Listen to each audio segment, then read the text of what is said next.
MGM Studios. A lot of people. Wouldn't it be weird and scary if a dinosaur came out? But it wasn't here. Mom! Mom! What are we going to? Aerosmith. Is that where it is? Sunset Boulevard? Yes. Mom! Is it like the real Sunset Boulevard? Mom! That wouldn't be very family oriented. Mom, who's here? Our bus people are here. No. Like a suit, Chip and Dale one. Never mind. Okay, let's see. You meet characters here and you meet characters there. And Who's Gala Premiere, The Color of Honey. Hey, do you know where, is it new, That's a Jessica Biel already. A little bit. is Aerosmith Hey, new? not for me. For my purpose. Eddie's Aerosmith new. Yeah, it's a new ride. so y'all want to go in and look? We're going to go ahead and look. Actually, Dad, let's go do this. I just heard Go something. down there and see where the line is. If it's long, we'll do a fast pass. We'll come back. Out there. Oh, I see some people going down. Tower of Terror. I told you, did you hear me say the whole mind?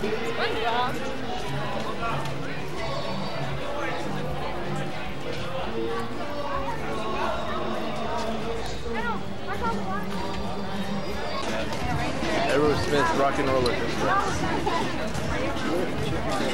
She said, give me.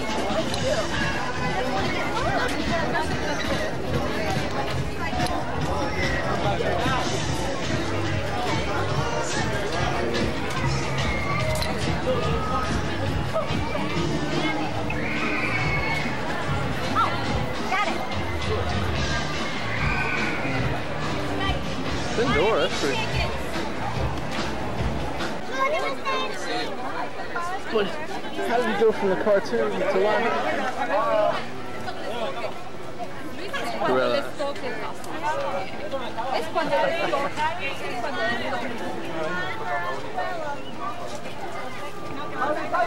Years of back.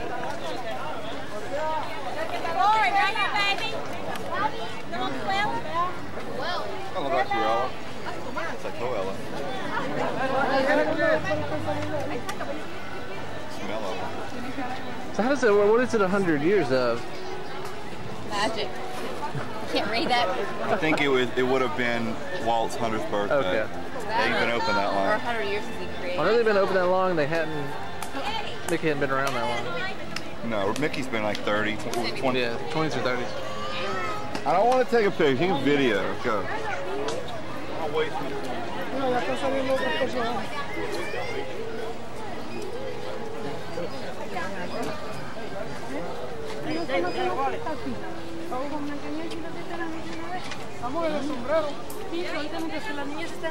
Too bad.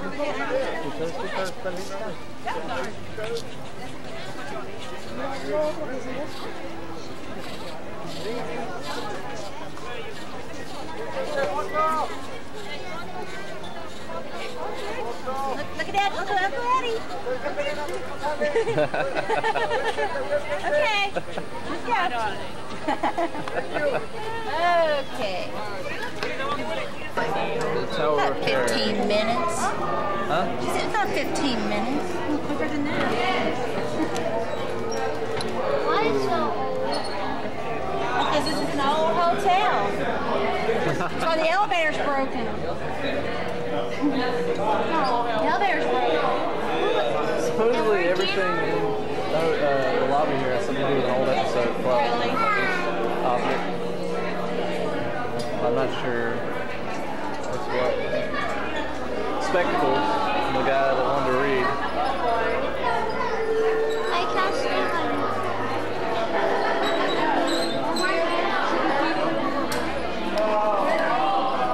You want peel?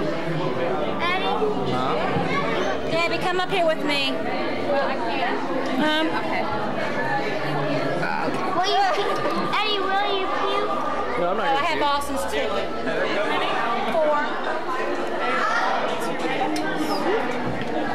Hi, how you doing?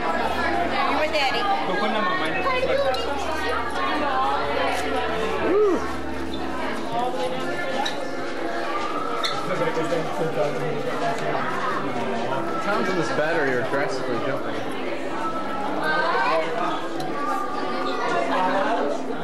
Ooh. Oh, get up there now. I want to stay with Sally.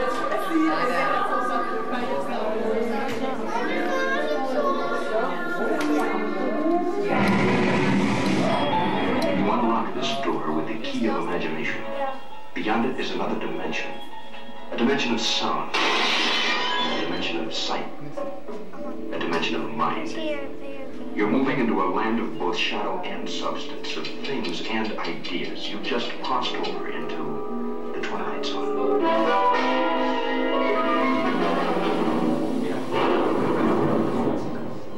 Hollywood, 1939. Amid the glitz and the glitter of a bustling young movie town at the height of its golden age, the Hollywood Tower Hotel was a star in its own right, a beacon for the show business elite. Now, something is about to happen that will change all that.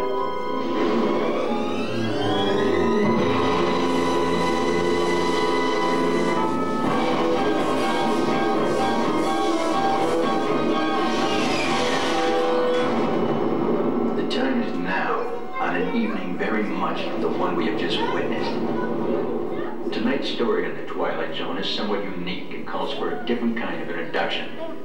This, as you may recognize, is a maintenance service elevator, still in operation, waiting for you. We invite you, if you dare, to step aboard, because in tonight's episode, you are the star, and this elevator travels directly to the Twilight Zone. Ladies and gentlemen, the hotel will take you now. Do enjoy your stay with us. Yeah, man, buddy. Sam. Good luck. Is that scary? Did you think it was scary? Oh, okay. You did. You look clean. Keep up with Debbie and Sydney. What you doing out of focus? They're late. They won't let us. What about the cow? Okay. Keep up with me. There we go. Oh. I said if you two weren't that hungry, I could split a burger too if y'all wanted to. Mom, what do they have?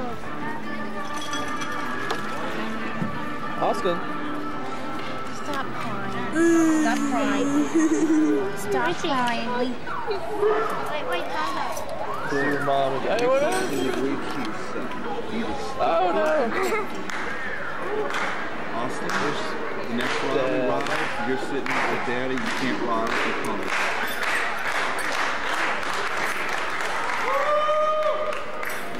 Now sit down.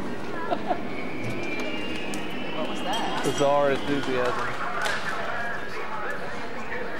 There's a waiter with Tourette's syndrome. Both of you straighten up now, I will take you back to the house myself.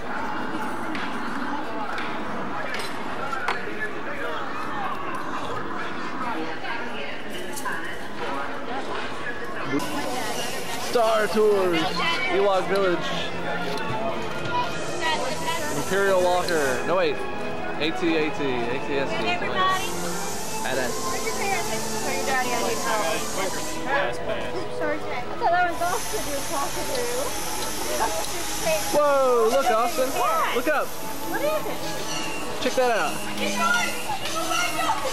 Shoot that water. Look. It's Star Wars. Star Tours. Isn't that cool? Yeah. Oh.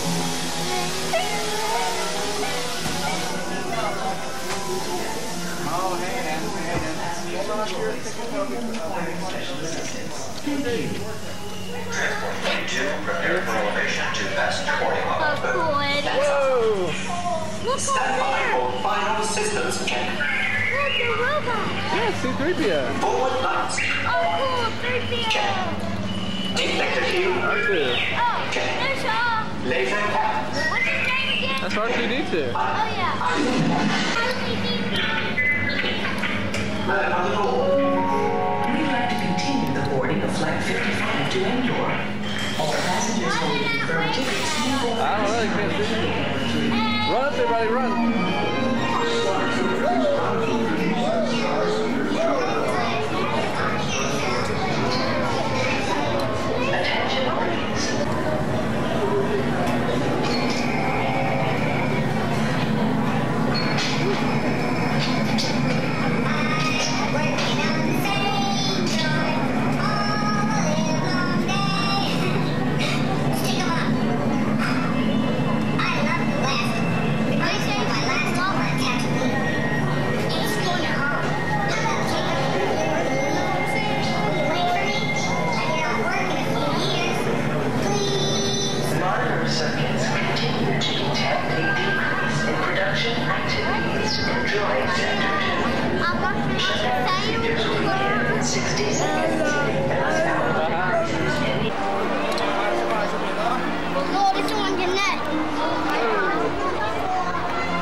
Sequence called Harbor Attack, using the same effects that directors such as Michael Bay used in their films.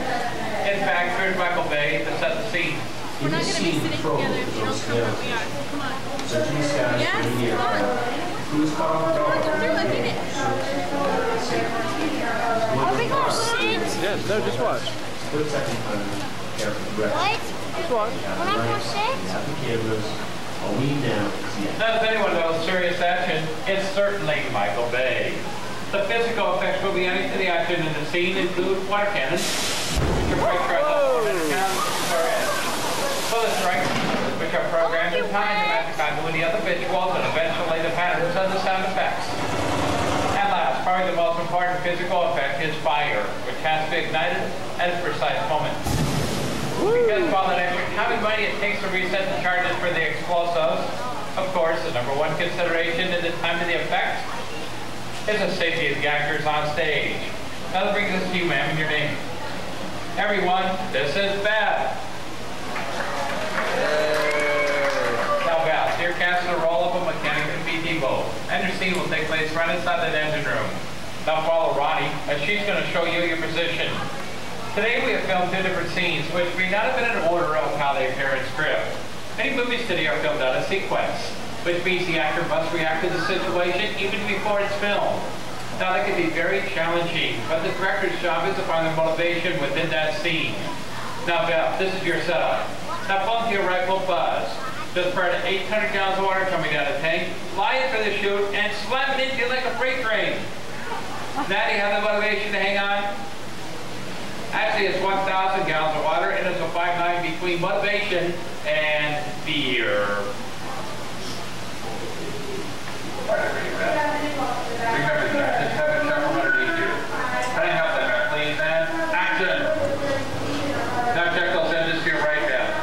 Now pick up the phone, Beth. Pick up the phone.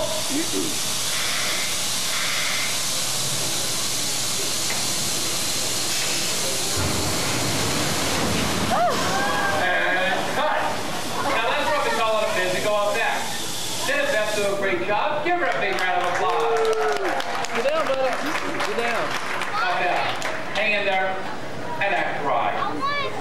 We'll insert that chute into the next scene so you'll be able to see how it all ties together for the final sequence. Our next setup takes place on the deck of our PT boat. Let's introduce the rest of our crew. How about a nice one welcome for Captain Aaron and everybody, the fearless deck crew of Patrick and Greg. I'm sorry, cast on set crew standing by. Can I have playback, please? Remember, crew, you're in a surveillance mission. And action! Captain, find that lane. Enemy fighters, 10 o'clock. You're stuck. You're surprised. Very big go, because here they come. Now, Captain, get that BT boat out of here. Captain, they just shut the engines from underneath you. Fire mechanic, use your phone. Torpedoes coming from starboard. That's your right. Whoa. Now they think it's over, and you start to relax. But you look up and see planes coming in at 12 o'clock. They're all enemy bombers. Now, bombs away.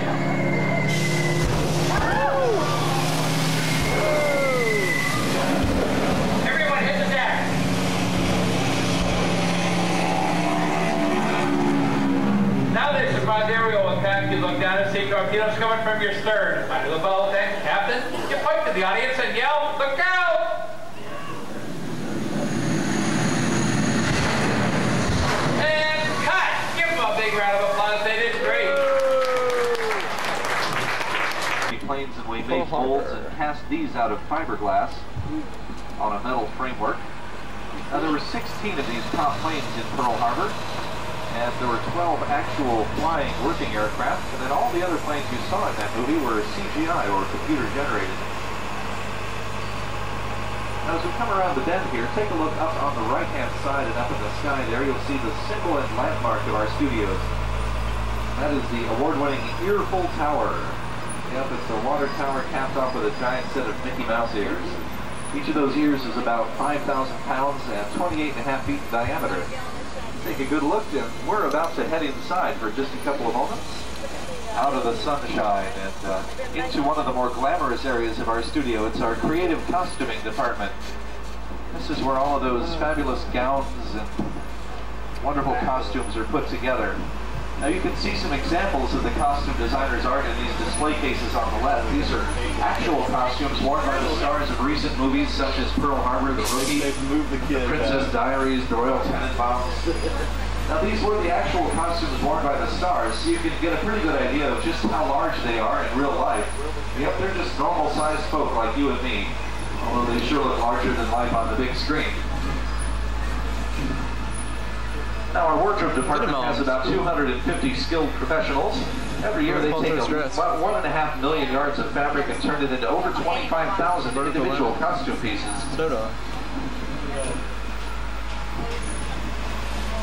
Movie we shot here in, watch out there folks, that looks like Ernest left the sprinkler a little too close to the road. It was right here.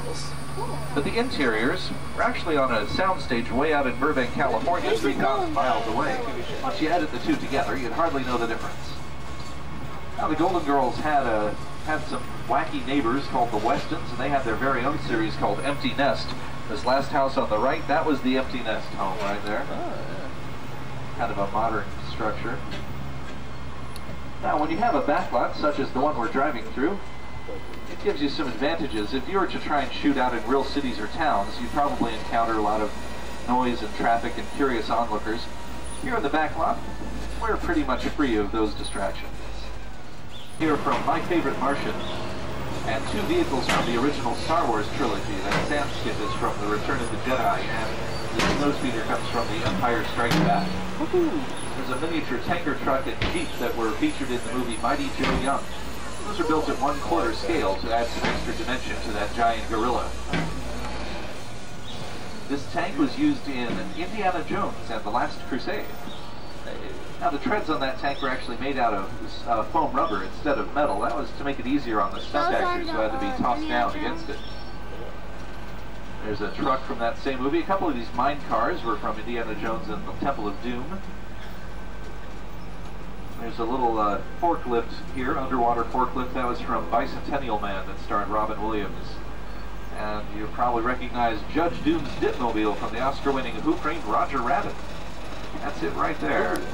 Now just behind that, there's a trolley, also from Who Framed Roger Rabbit. It's the Pacific Electric red car. Now that looks like a trolley. It was actually a modified city bus. You can tell by looking at the wheels of the bus here at the back. We covered up the tires with a big fiberglass shell. That was to give it the appearance of a trolley. They didn't want to lay down tracks for the trolley to run on. They just painted them down on the ground and had the bus follow along. And it actually is a very convincing illusion if you watch the movie.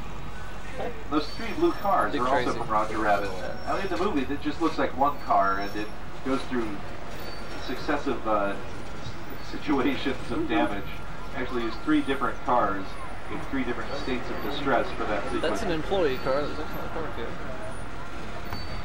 A bunch of helicopters. The yellow helicopter is from Ellen's Energy Adventure. That's the attraction over at Epcot's Universe of Energy. The blue helicopter is from Blue Thunder, which starred Roy Scheider. And there's some vintage aircraft there from The Rocketeer that starred Bill Campbell and Jennifer Connelly.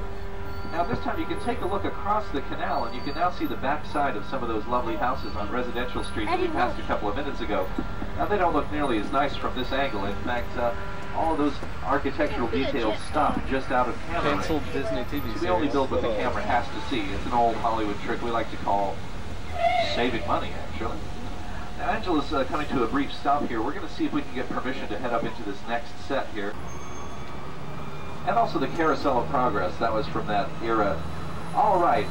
I can quit stalling because we have permission to go into this next set. Thanks, Angela. That's great. Honey, upload the kid. Now, as I mentioned, our crew here has been testing some fiery special effects. And they're on a break right now, and that means it's safe for us to take a quick look around.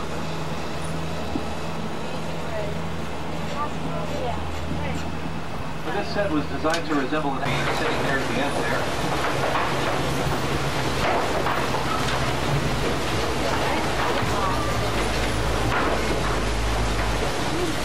Now we're going to pause here for just a few moments and then we'll have to be on our way. But let me tell you a little more about the canyon.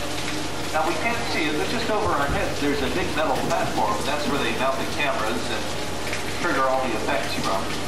And I don't see them up there now, but that's all right. Now we had to move that big tanker truck into this recent series of tests. You can see it's been through some explosive situations already. And we actually had to lower that in with a crane rather than drive it in. Also, they've been working on it. Oh, look at that. Okay. Looks like our effects crew has turned on the rain effect. This is pretty neat. They actually spray water through high-pressure water nozzles. It's scattered upward and outward in all directions. It falls back down to the ground and they're all looks at.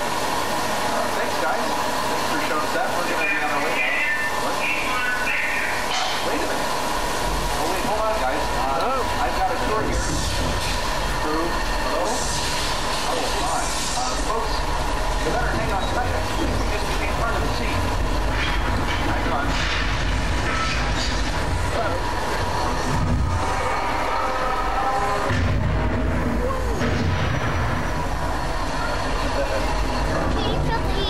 Look, us.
Well, ladies and gentlemen, you can probably tell from my not-so-award-winning action, we didn't really have a production underway. The Past Canyon is actually part of every short here on the Backbone Short. So now we get to take you around to the backside and show you how it was done. Now, the canyon...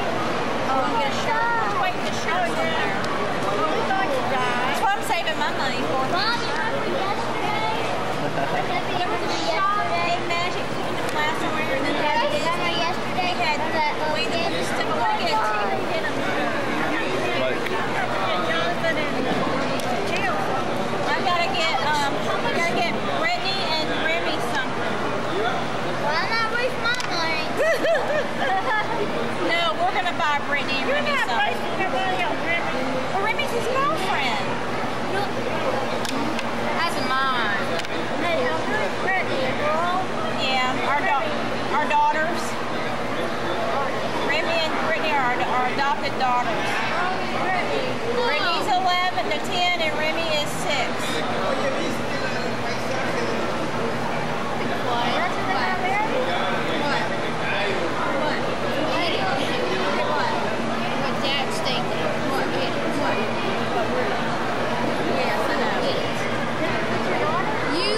You couldn't even pay me $1 million. They've already picked them out. Guess what?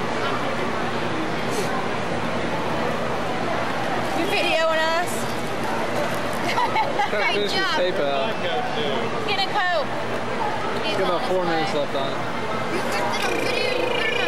We're going to show it to Brittany. The who? The light's blinking, Eddie. Yes, Ross. When is this recording? Oh, yes, here. Please, we get over there.